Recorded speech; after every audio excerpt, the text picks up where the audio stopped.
Hello, everyone, and welcome to another episode of Econo-Mía, a podcast by the Latino Economic Development Center that aims to provide a window into the economic power of Latinos and other underserved communities in the U.S. I am your co-host, Monica Martinez. Today, I am joined by Emmy Reyes. Emmy is our Chief of Operations, Risk, and Investments, and she will be co-hosting today's episode. Welcome, Emmy.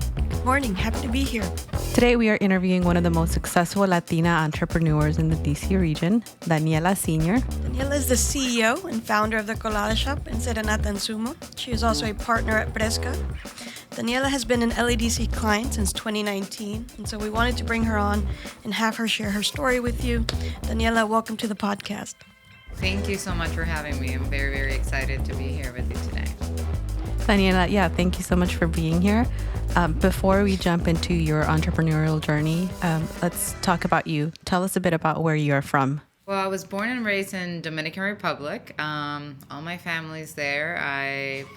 From a very young age, I've always had a very entrepreneurial spirit and always loved cooking. So I was fortunate enough to know what I wanted to do with my life at a very young age. So probably by the time I was like 11, I knew what I wanted to do and dedicated a lot of time and effort towards it. So yeah, that's where I grew up, in a, family of five, have two sisters.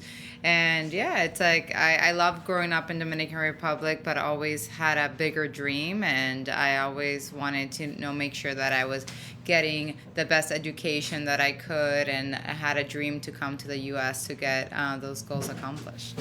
So you came to the U.S. on your own for culinary school and essentially left behind everything you hold dear, your way of life, your family and friends. When we spoke a few weeks ago, you told me that all of your family is still in the Dominican Republic. How has that impacted you? That's probably been the hardest part of this whole process. It's really not having like a full support system. Definitely my husband currently, is someone that, I obviously is my family here and helps me a lot, but I would say that's something that definitely has had an impact, and I wish very much that my family was here with me.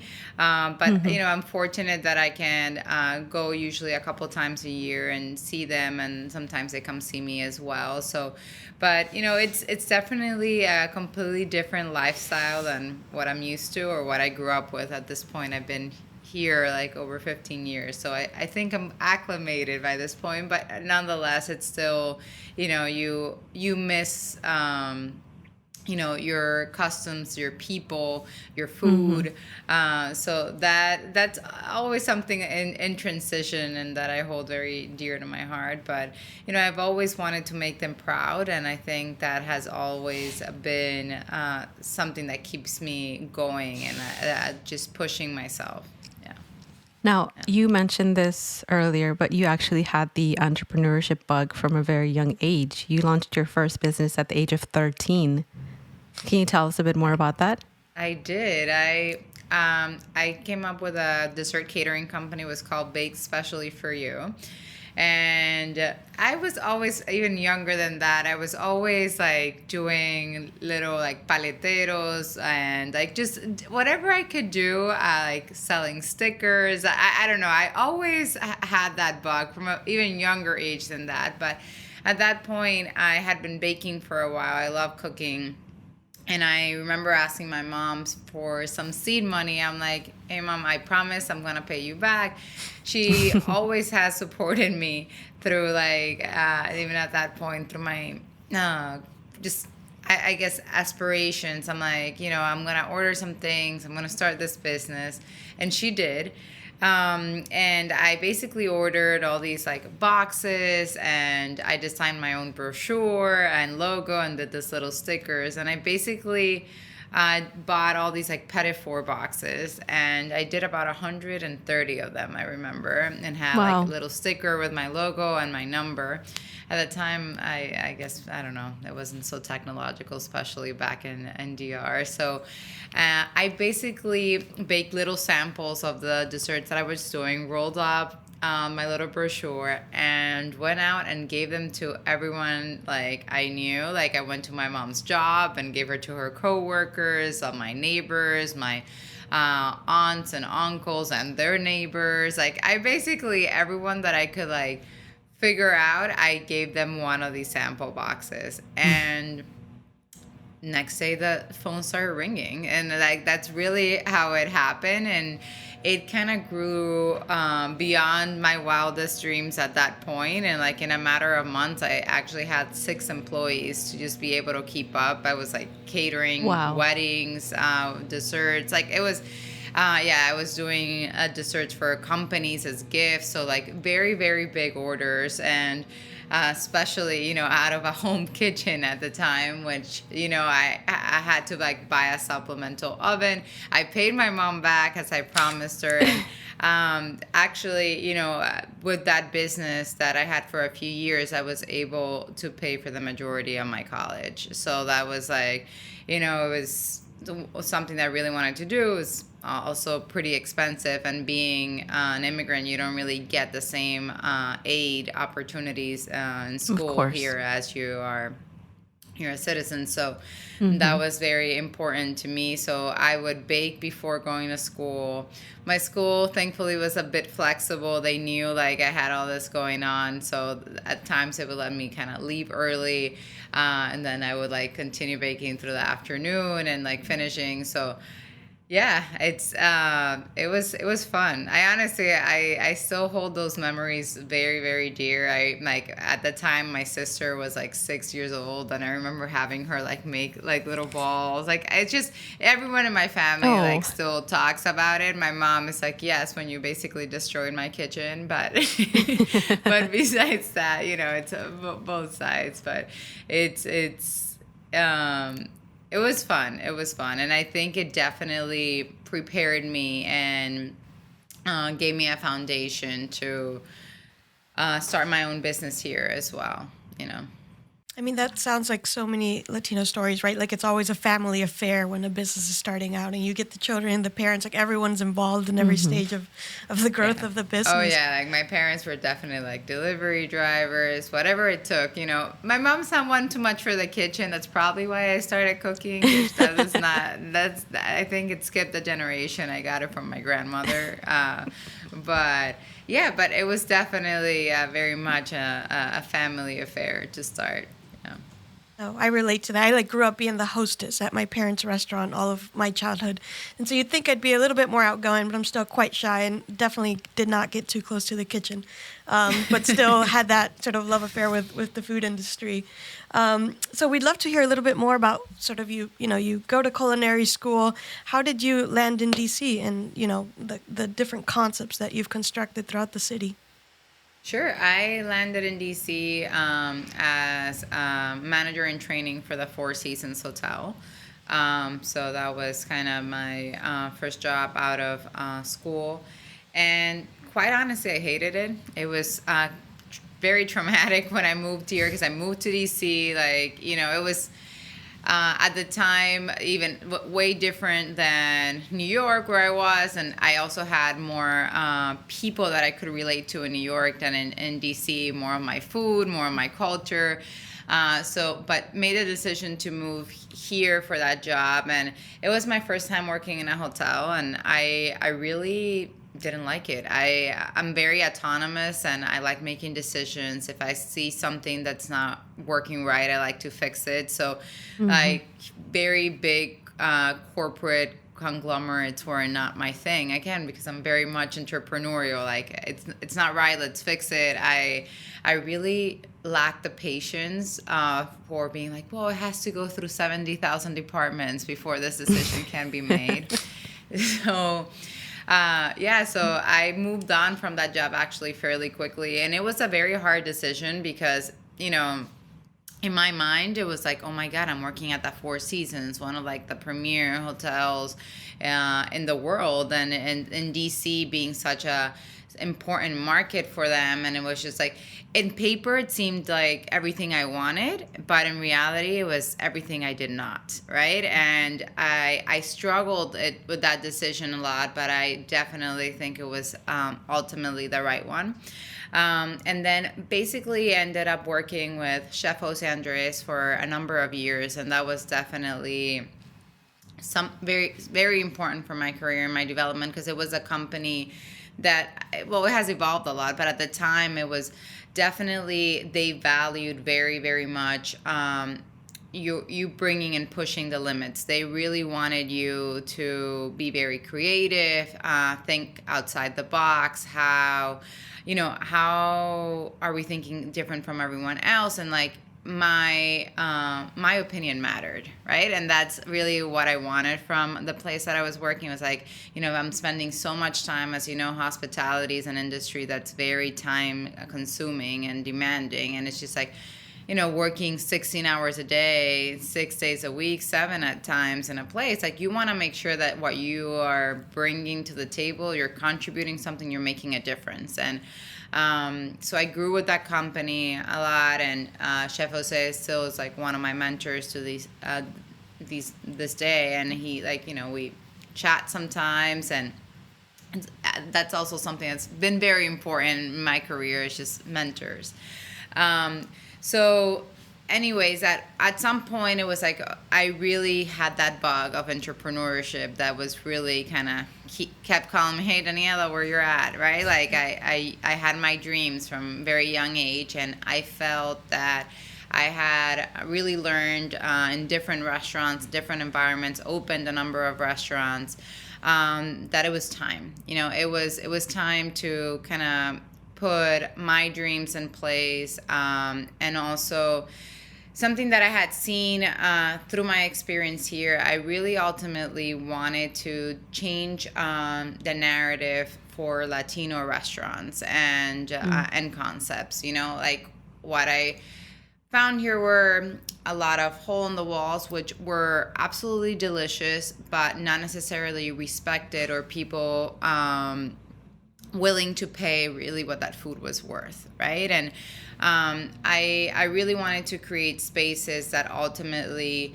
put the Latino culture in a place that people are okay with paying the same for a taco. I mean, I don't own a Mexican restaurant, but like a taco the same as for a crepe. Like, I just didn't see, like, hey, like, the effort is there, is the same. Why are Latino cultures being put in a different spectrum? Why is the value not the same? So I had that as like a driving force for me, and like, whatever that I was gonna put forward is like, I want to make sure that I'm elevating our culture, that people are seeing beyond, again, hole in the walls, which, again, delicious, love going to them, but it's also a matter of just like respect and elevating our culture and showcasing all the beauty that all the different countries of Latin America have to offer. So I started my journey as an entrepreneur with Colada Shop, and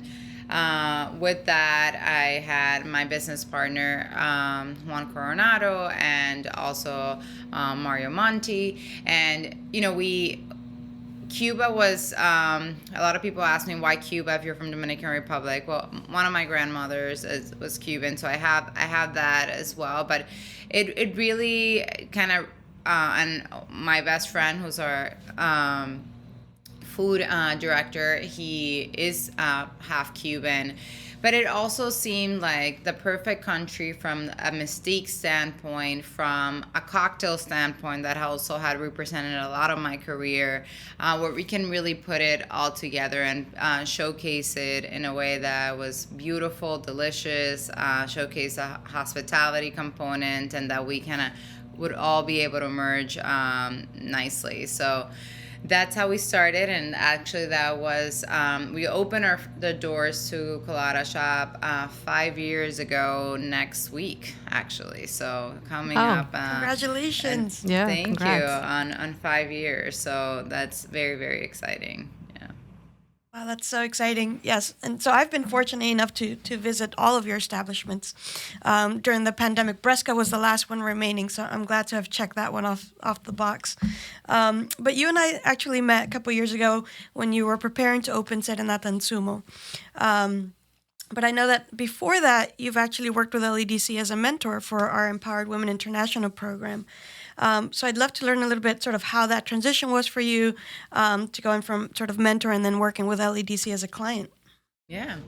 So, I thought also through my career at that point that it was important to give back and to be able to change that narrative beyond the spaces. It also meant that we needed to change the narrative, the people running the spaces, right? And that ultimately meant making sure that there was a change in ultimately how are we assuring that people that do not have the same opportunities have the ability to get them from other countries, right? We have so many amazing women coming to the U.S. That are very talented and sometimes, are overwhelmed by that change in culture, change of language, and it becomes quite difficult to be able to achieve their dreams here. And so I started mentoring with Empowered Women International, and it was something, to give back, but also giving me back. And it's been very rewarding. I have met amazing women that I'm still in contact today, and have formed very strong bonds and relationships through that. And that's how I first kind of got introduced to LEDC. And as I mentioned with Colada Shop, I have a number of partners, but I wanted to branch out.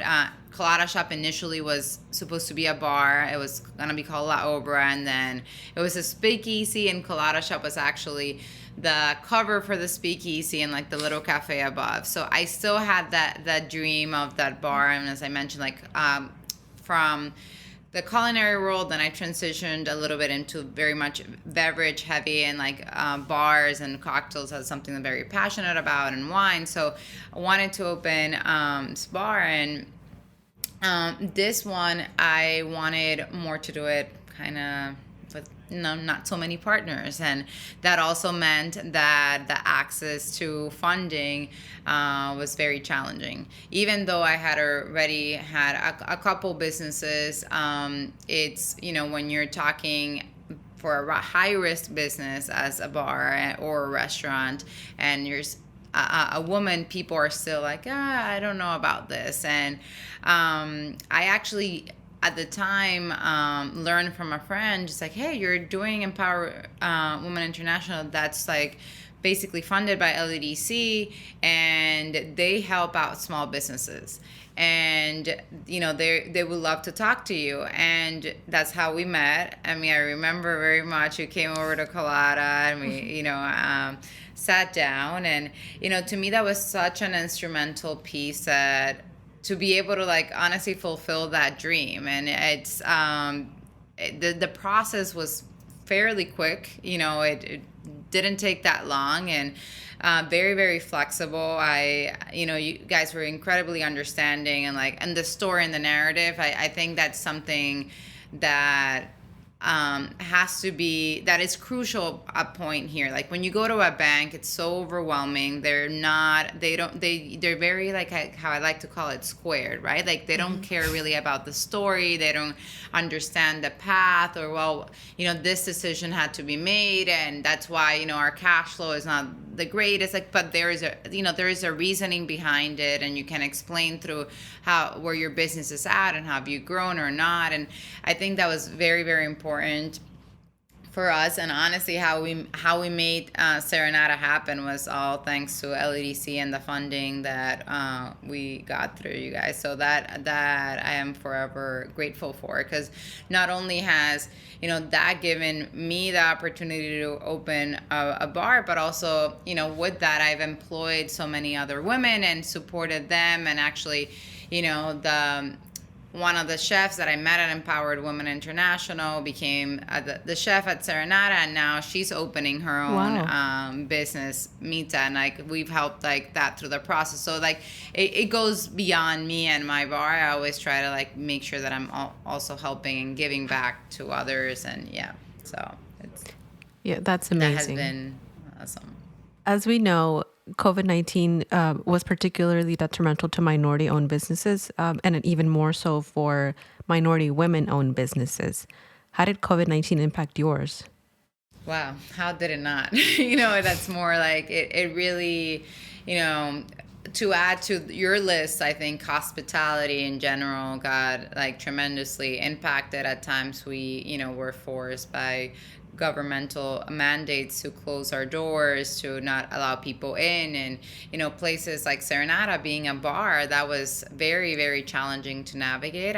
We got through it and are still going through it, but I think it was crucial to be able to have some, financial backing and just understanding. Like I've always operated to make sure that we've had in all the businesses,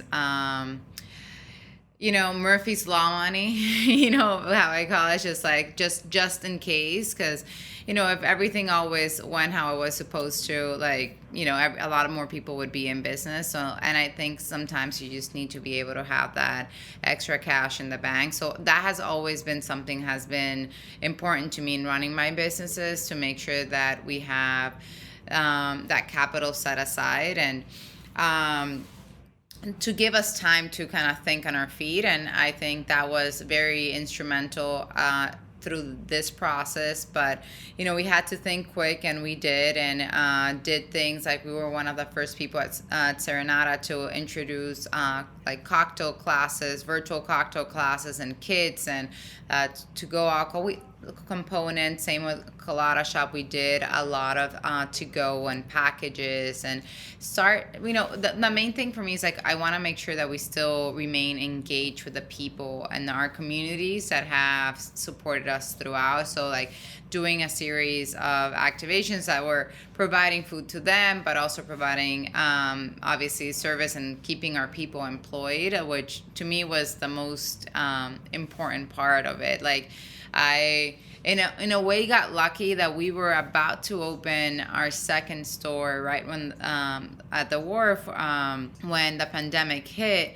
and it, we kind of halted it for a minute, but then to be able to basically keep all our staff employed, we kind of split them. It's like, okay, we'll open with that. So that was something that just honestly to me happened out of luck, but we did not have to lay off anyone, which was very important to me, because it's just people are what make up our business. It's not, I can have the foot on the pedal, but if I do not have the right people to be able to be alongside of me to implement, or I don't get anywhere. And like that was the things, like we've worked so hard for so many years to get the right people in here and just form that family, and I don't want to lose them. And I knew like the moment it's like that they would stop working or away, they have to feed their families, and they had to do whatever they needed to do. And so I am happy that we were able to keep them employed in their majority, and keep thriving. And we are about to open our fourth location, I guess next week or 2 weeks from now. I don't know. I can't even keep track of time right now, but very, very soon. And, we kept growing and expanding. And I think people have definitely seen that perseverance and that determination to do the best that we can and service our communities, and it's paid off.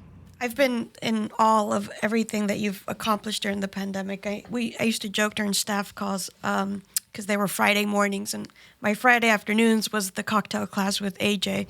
And so we'd always joke that I was like, I'm basically funding their expansion at this point, because I was so impressed with everything you were doing. And not only, were you everyone was sort of struggling to adapt. But you sort of helped movements that arose from the conditions that were during the pandemic, right? We had the Black Lives Matter movement that was very prominent in the beginning of COVID. I was really impressed that you guys sort of hosted a fundraiser, I remember, for the Back to Black movement.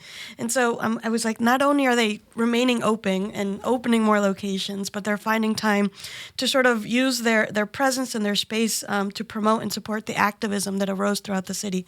So I just wanted to sort of acknowledge how incredible that was and how impressed I am by all of that. And I think, La Cosecha, where Serenata and Zumo opened, was sort of slated to open, and then COVID happened, and so not all of the businesses in the space opened, and I just felt Serenata's like carrying La Cosecha, because it's the most prominent space, right? It's in the center of this large space, and it's sort of what attracted people to continue to come and use that space. And now I just went over to the weekend. I take my research very seriously, so I went this weekend and I tried the new Spritz bar and everything, and I'm like, I don't know how you continue to expand even more so in that space.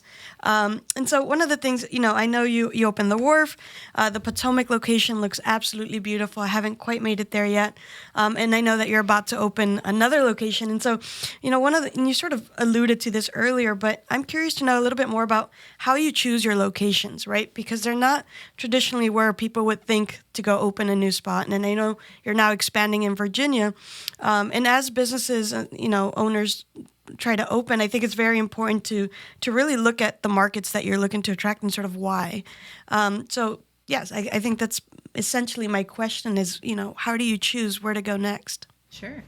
So the thing I will say with COVID, it's kind of, I'm taking it back a little bit, is, out of every bad situation, you can look at the glass half full or half empty, right? And it's just, there's a lot of negative things that came out of it, but I also think that I chose to take advantage of the good ones as well, and see the opportunities that were developing with that. And like, just one thing that I think that I try very hard to do is to not drown in the day-to-day, if that makes sense, because there's a lot of pebbles, and I look at things like pebbles and rocks, like in my year, and how I even, like, when I talk to my team, it's like, what are your pebbles and what are your rocks? And why? Because, can I just use this analogy? If you have a tub and you have these large rocks and you have all these little pebbles, if you fill the pebbles first, the rocks are not going to fit. But then if you put the rocks first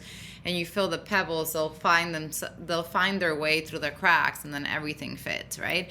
And I say that because I think the rocks are important, and being able to just kind of not get inundated by the day-to-day and recognize that you kind of need to keep pushing forward beyond those difficulties, it's something that has definitely had an impact, and in my current success, and hopefully in the success to come. And I bring that up because I think as landlords were recognizing and seeing and just taking note of, hey, like you said, it's like, okay, not only are they innovating and doing things, and we're like open small bar outside and then open Spritz, and that same landlord, Eden's from like I said, it's like, hey, we have this amazing spot at Potomac, and it's like, it's almost fully built. It was only open a year, and we don't want anyone else with you. I turned down the space like 3 times, to tell you the truth. And I'm like, I don't know, Potomac doesn't seem, and I'm like, what's gonna happen with the pandemic, whatnot? But I kept going to it. I kept saying, like, I don't know, and kind of delaying and pushing the process. But one thing that I always do is, like, I go to the spaces like at all times of the day, especially because our business runs basically 24/7 at this point. So it's just seeing the traffic, seeing the people, seeing like the smallest conversations, and just like sitting in the parking lot, seeing, just observing. Like, observing is so important. And just even like, again, going and purchasing from other businesses, seeing in the area what's happening there, what comments from the people. It's just like, and one thing that I kept seeing was the traffic was super, super high, And people, the comments that I kept hearing was like, it's like, I wish we had more options. I wish we had more options and like more diverse options. And also saw a large mix of people like from different backgrounds that was very interesting to me, that were well traveled, but also a lot of Latinos, which I was not expecting. But also, again, people from very different backgrounds. The ages are very diverse, so a lot of things that made sense for Colada Shop. And then the space itself was, again, a great opportunity for us because it was already fairly new built, so we just had to do more of a cosmetic remodel, and the investment wasn't so huge. But I think ultimately, even when you're giving something that's free, it might not be, not that this was free, but I'm saying, because it has happened to me in the past. I've actually turned down spaces that were like, hey, open here, we'll build it out completely for you. Free doesn't always necessarily mean a good choice. There's a reason why it's free, and same with locations. Going into cheaper spaces doesn't necessarily make it better. Just because your rent is lower also means potentially, it's not always simultaneous, but or side by side, but that also means that your potential revenue is a lot smaller, right? And like, you need to understand what's the best location for your business, and not necessarily be afraid of a significantly, like at times, like larger commitment if you are sure that you're able to execute on it, because location is so crucial in businesses. Like if you're in the wrong place and you're not attracting the right demographic, or there's not the right foot traffic, and that's why you even see like larger corporations at times. I don't know if you've noticed, even like Starbucks, for example, they move from one corner to the other, and you're like, how did they just do that? Because it's so important, that right foot traffic where people are hitting. And I think, great if you have, a million data points and the money to do that. But I think also just spending the time and just observing, opening your eyes, opening your ears, and just making sure you are not like, oh, this is pretty and shiny, or it's cheap. It's like, it might not be the right decision for you. And also, like, I think working with landlords is very important. Landlords will recognize when there is a good concept, and they also know the impact that ultimately has in the whole overall experience. And the right tenant will also attract better tenants for them. So you need to make sure that you like leverage that too, and understand at times what you're dealing with. So at the time when we signed those leases, we were still in the middle of the pandemic, so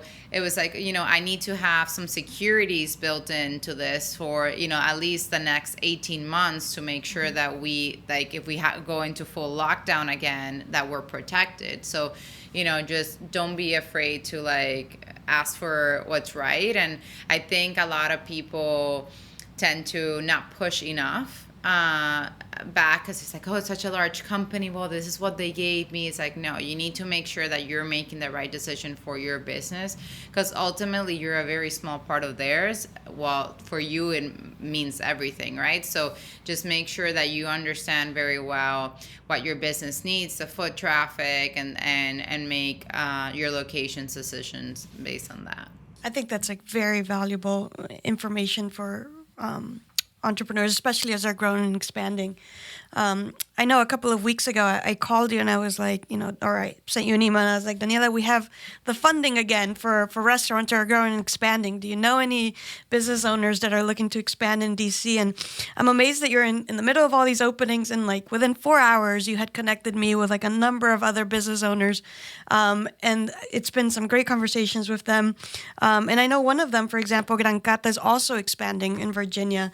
And to me, the great thing about that is that you're not just building your own sort of empire, right? But you're bringing up others along the way with you, and you're building these connections. And, as a former mentor for EWI, I'm sure that you've learned many valuable lessons. So what are some things that you think that entrepreneurs who are looking to grow and expand right now should keep in mind as they do? Honestly, follow your gut. I think you cannot put enough value to that. It's just like if it doesn't feel right, it doesn't feel right. Don't go through it. I think, and like ultimately, like knowing your value, I think it's very important. I think the other thing, as especially when you're starting out, is being very conscious of who you go into business with, and understanding and making sure that you're aligned in the same goals, or if you have to take money from some people, making sure that the terms are very clear.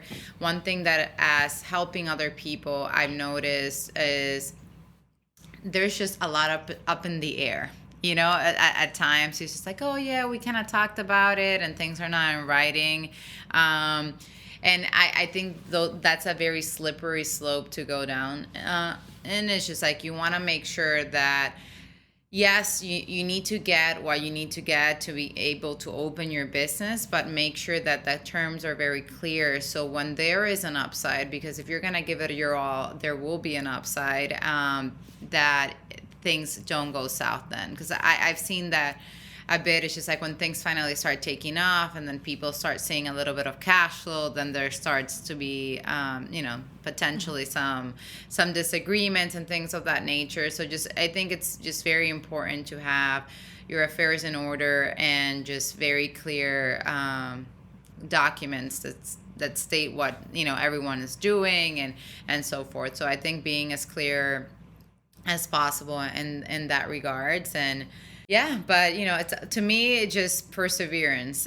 Ultimately, it's like the passion is what gets you through the door, but it's ultimately about perseverance, because that's what really is gonna get you through the day to day.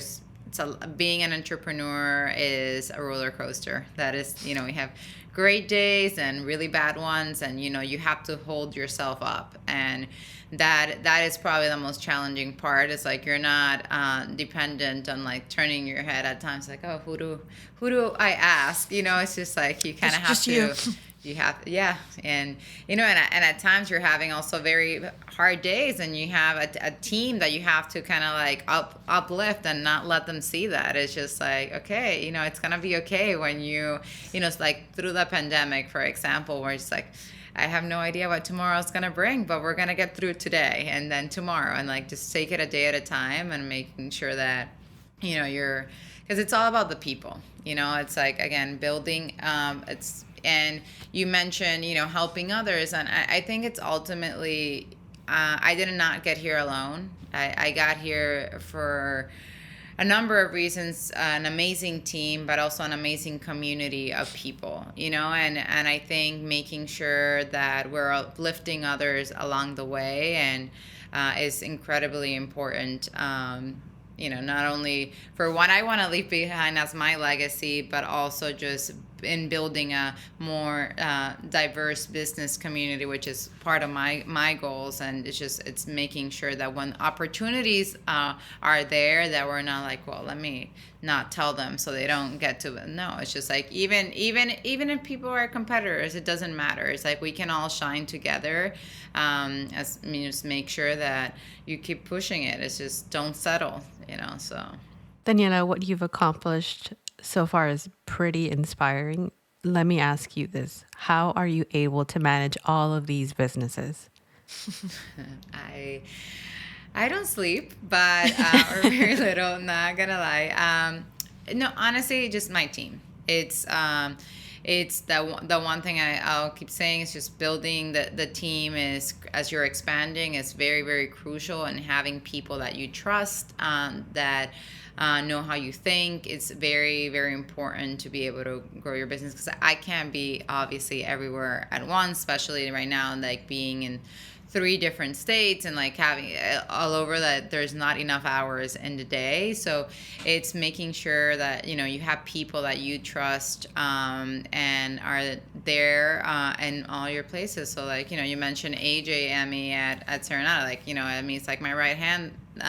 So AJ is like completely my right hand at Serenata, and it's just like she's there. It's like without her, I couldn't do it, so like but I can say the same with my team at Colada Shop. It's just like every place has to have people that we trust, and like making sure that as one thing that I do is like making, and this I took from like Danny Meyer as inspiration. It's like making sure that you kind of have, as you're growing, that yeast that's making, the bread proof. So people that you've worked with in one location, and making sure that there's always someone that is already seasoned per se, that has been with you for a while. You're bringing them to a new one, so that culture keeps spreading, and and making sure that every time that I get to make an impact, that I do, and stay connected with the team. But it's a work in progress. I'm not gonna say that I've mastered it. Well, you make it look easy, so I say Yes. you're pretty close to mastering it. Absolutely. Now, if there's somebody who's interested in visiting Colada Shop or Serenata and Zumo or Bresca, what would you tell them? Just, come on in. Colada Shop, it's, we call it an all-day affair. It's really a very open concept. We're open basically all day, so just pop on in. At Serenata, we have like 3 concepts right now within the space. So for, Serenata, I do recommend reservations for the cocktail experience, but you can also just walk in to both Salud and Spritz, which are in our patios. So just more on the casual side. And Bresca, I do recommend reservations. That one's a little bit more fine dining, a more of a longer experience, but our bar just reopened as well, and that's first come, first serve. And Colada Shop, we are at 14th Street and the Wharf in DC, and then Potomac, and opening in Mosaic District.